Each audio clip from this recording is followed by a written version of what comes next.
வணக்கம். நேற்றைய தினம் அமெரிக்க பங்கு சந்தை டவ் ஜோன்ஸ் அப்படின்ற இண்டெக்ஸ் ஏறக்குறைய 450 புள்ளிகள் 450 பாயிண்ட்ஸ் குறைந்த வண்ணமாக அந்த சந்தையின் இறக்கத்தை ஒரு பெரிய பிரதிபலிப்பை உண்டாக்கும் என்ற ஒரு நிலையில் நேற்றைய தினம் முடிந்துவிட்டது.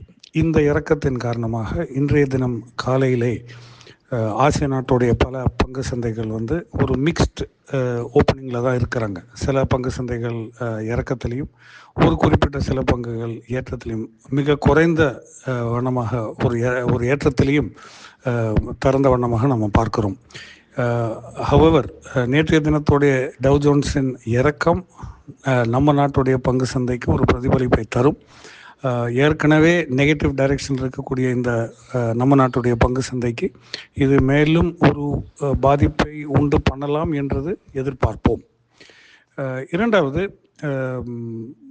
எந்த விதமான பங்குகளை நாம் பார்க்க வேண்டும் இன்றைய தினம் அப்படின்றது பார்த்தால், John Cockerill CIE Automotive, Crompton Greaves Consumer Electricals, JM Financial, NTPC Green Energy, Thomas Cook, Global Health, Tata Steel, Kotak Mahindra Bank, ITI, இவ்வாறு இருக்கக்கூடிய ஒரு சில பங்குகளை நாம் குறிப்பிட்டு இன்றைய தினம் நாம் கவனத்துக்கு நம் முதலீடு செய்ய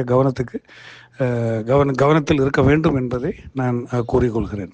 நிஃப்டியை குறித்து நாம் பார்க்க போவோமானால், இப்பொழுது தற்போதைய நிஃப்டி ரேஞ்ச் 22,725 புள்ளிகள் என்ற லோ பாயிண்ட்லேருந்து 22,950 22,950 புள்ளிகள் என்ற ஒரு ரெசிஸ்டன்ஸ் லெவல், இந்த ரேஞ்சுக்குள்ளே தான் இந்த சந்தை இருக்கிறது. இன்றைய தினம் இந்த வாரத்துடைய கடைசி ட்ரேடிங் நாள்.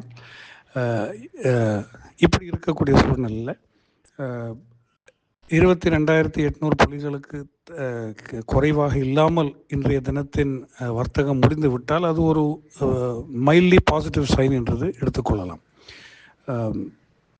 22,725 புள்ளிகளின் கீழே குறைந்த வண்ணம் அதன் குறைவாக இந்த சந்தை இன்றைய தினம் க்ளோஸ் செய்துவிட்டால் மிகவும் நெகட்டிவாக 22,500 புள்ளிகள் என்ற சப்போர்ட்டுக்கு செல்லக்கூடிய வாய்ப்புகளும் இருக்கிறது.